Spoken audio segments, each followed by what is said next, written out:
Chegamos à nossa última aula, mas isso não é o adeus. Semana que vem a gente continua com outra série de contratos, com um contrato escolhido especialmente por vocês. Mas na aula de hoje, vamos com calma, uma coisa por vez. Na aula de hoje nós iremos falar sobre as obrigações e disposições finais desse contrato de honorários. Esse contrato tão querido dos advogados, porque justamente é onde nós colocamos o que tanto importa: o dinheiro, a nossa sobrevivência ao final do serviço, certo? Então bora lá. Quando falamos em obrigações, nós falamos do que o contratante e o contratado, o cliente e o advogado, ou os advogados, ou a sociedade de advogados, estão obrigados àquele contrato, àquela prestação de serviços. Veja que, principalmente, o cliente está obrigado a pagar o preço, pagar a remuneração, pagar os honorários conforme contratado. O advogado está ali obrigado a prestar o serviço nos moldes contratados. Ok, isso a gente já sabe por conta das cláusulas anteriores. Aqui nas obrigações, nós devemos estipular aquelas obrigações que ainda não foram ditas, aquelas obrigações que precisam ser muito bem definidas entre as partes. Então, por exemplo, para essa prestação de serviços, o cliente precisa entregar documentos, precisa entregar informações para só então o advogado começar essa prestação? Convenhamos ainda que, para que o advogado consiga prestar uma boa prestação de serviço, o cliente fica obrigado a não mentir, a não omitir informações sobre o caso, assim como advertir o advogado logo que tomar conhecimento da alteração dos fatos que possam ali, porventura, prejudicar a execução do serviço. Isso é uma obrigação irretocável, nós precisamos dessa obrigação definida.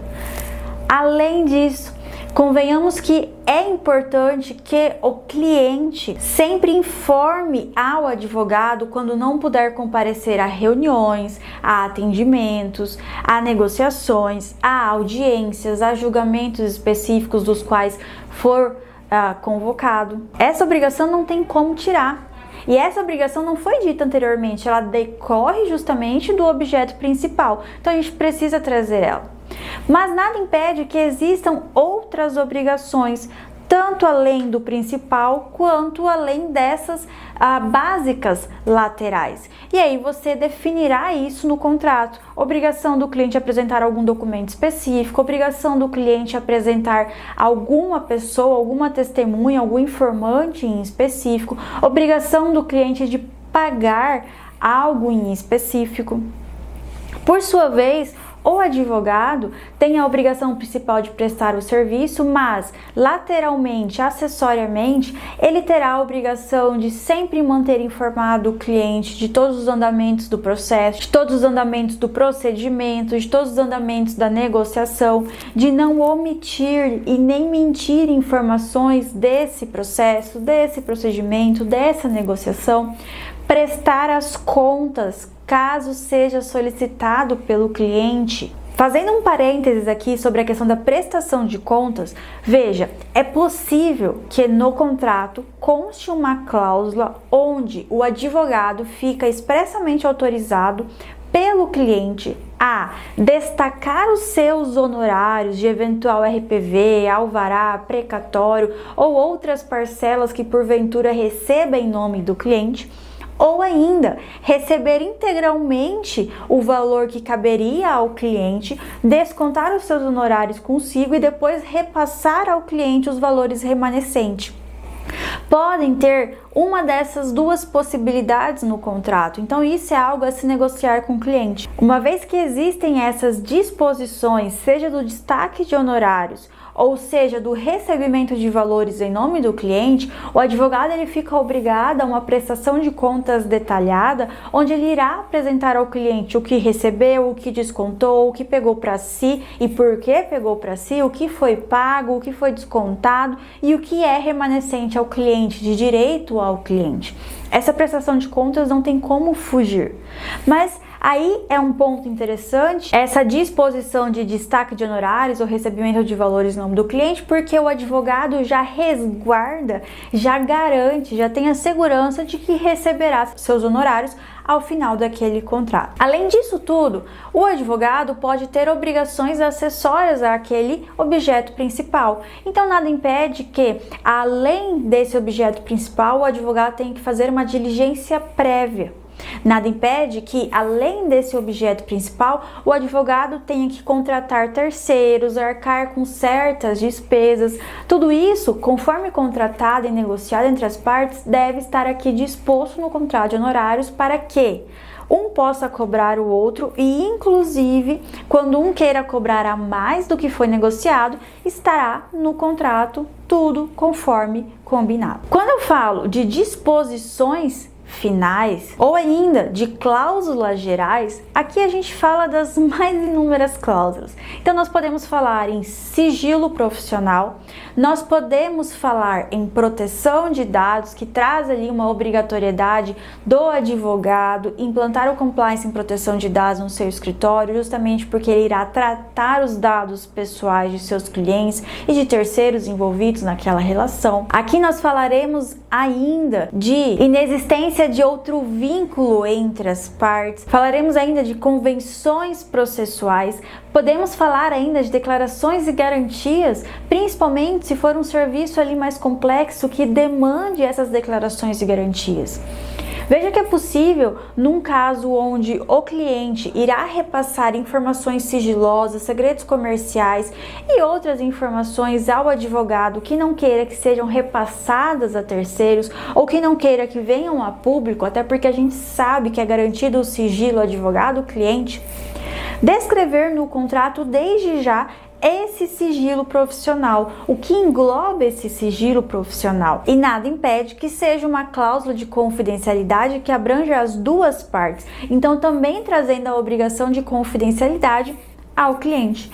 E aí nessa cláusula vocês irão trazer a penalidade específica para caso haja o seu descumprimento. As penalidades, quando falamos em penalidade, nós podemos dispor uma penalidade, uma cláusula penal para cada obrigação. Não há a regra, a obrigação de haver somente uma cláusula penal para o contrato inteiro. Não! Vocês podem dispor uma cláusula penal para confidencialidade, podem dispor uma cláusula penal por cada obrigação, podem dispor uma cláusula penal para o não pagamento, para o incumprimento total, incumprimento parcial de alguma obrigação e assim por diante. Então, o que eu oriento vocês? Que essas obrigações principais, obrigações das quais podem trazer maior prejuízo às partes, haja sempre uma cláusula penal específica para cada uma. E aí, ao final, vocês trarão uma cláusula penal geral para outras disposições e ainda a menção de que nada impede da acumulação dessas cláusulas e a cobrança de perdas e danos quando verificáveis. Então vamos dizer que a gente traz lá uma penalidade de R$100 mil para o descumprimento da confidencialidade. Mas foram verificadas perdas e danos superiores a isso. Então eu posso exigir do meu cliente, por exemplo, um pagamento superior ao que está previsto como uma penalidade mínima naquele contrato, desde que, obviamente, perdas e danos estejam comprovadas por meio de documentos ou outros contratos, recibos, comprovantes a ser anexados no pedido. Junto de tudo isso, lembram que eu também falei com vocês sobre a questão da forma de comunicação com o cliente? Inclusive tem um vídeo aqui no YouTube sobre a clientefobia, que é justamente essa fobia que muitos advogados têm da comunicação com o cliente. Portanto, aqui no contrato, vocês podem dispor uma cláusula sobre meios de comunicação, formas de comunicação, dias úteis, horários, aplicativos, somente presencial, somente por telefone e ligação, somente por WhatsApp, somente por correspondência, não sei, vocês saberão isso de acordo com a rotina de vocês, mas vocês podem definir desde logo no contrato, até para que o cliente não eventualmente discuta contigo por conta que você não respondeu a mensagem dele no domingo. Então você já tem definida a regra do jogo no contrato desde o seu início. É importante que defina no contrato as formas de resolução de litígio. Então a gente já começa um contrato sabendo que ele pode vir a dar problema. Justamente por sabermos que ele pode vir a dar problema, nós deveremos trazer no contrato essa disposição. Em regra, coloca-se ali cláusula de foro. Lauren, posso pôr cláusula compromissória? Pode, mas é eficiente realmente ao seu caso? Cuide muito bem com isso. Se você vê que não vou pôr cláusula compromissória, vou pôr cláusula de foro, então você deve ali descrever qual será o foro competente para dirimir eventuais conflitos do contrato de honorário. Vocês podem ainda descrever aqui nas disposições gerais desse contrato como as partes se notificarão, como será a entrega dessa notificação, por escrito, por endereço eletrônico, qual endereço eletrônico. E veja, aqui um ponto muito importante, a extinção do contrato, como esse contrato se extingue. Será por prazo determinado? Então só se extingue no final. Não, será por prazo indeterminado. Então quando se extingue? Se por prazo determinado, qual a justa causa para uma rescisão antecipada? Se por prazo indeterminado, como que a parte irá fazer o aviso prévio informando a rescisão daquele contrato? E vamos um pouco mais a fundo. Se eu peço a rescisão do contrato, eu sou cliente e eu falo para o meu advogado que eu não quero mais continuar com aquele contrato. Mas o meu advogado, ele já prestou diversos serviços e não recebeu por todos eles ainda. Como que fica o pagamento? Como que fica a continuidade dessa prestação? Como que fica a entrega desse trabalho? Vejam que muitas vezes a gente passa isso despercebido, mas isso é um ponto muito importante a se colocar no contrato. Ah, o contrato é por prazo determinado, só vai terminar em um mês. Tá, mas e se o cliente rescinde antecipadamente porque ele simplesmente quer? Não pode. Então qual vai ser a cláusula penal decorrente? Ou até pode, mas como que ficam os serviços prestados? Como que ficam os valores ainda não pagos? E como que fica se o cliente já pagou e você não vai mais prestar porque foi rescindido o contrato? Como que fica se o advogado der justa causa? Como que fica se o cliente der justa causa? E aí, o que eu oriento vocês é que não coloquem de forma genérica essa justa causa. Não coloquem de forma abrangente demais essa justa causa, porque vocês abrem brechas. Quando nós temos muitas brechas no contrato, é o intérprete, é o terceiro, é o juiz, é cada parte que vai ali definir a sua interpretação. E eu, você, juiz, quem for que leia aquele contrato, cada um vai ter uma interpretação sobre aquela redação.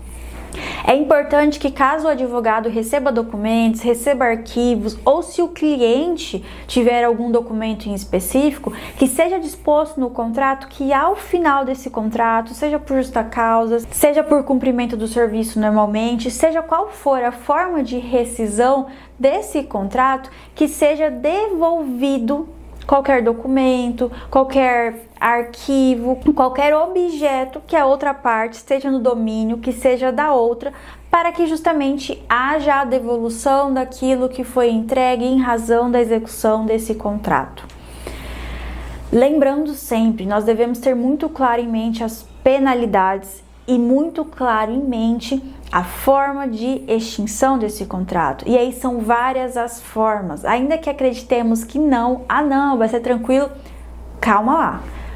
Pode até ser tranquilo, mas a possibilidade de não ser tranquilo é muito maior do que a possibilidade de ser tranquilo.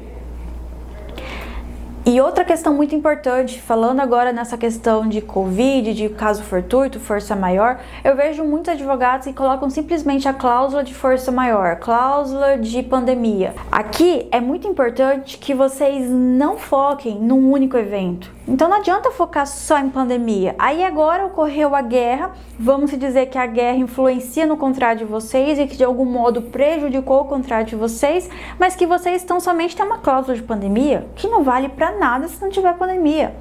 Então aqui é importante que vocês definam cláusulas para alocar riscos.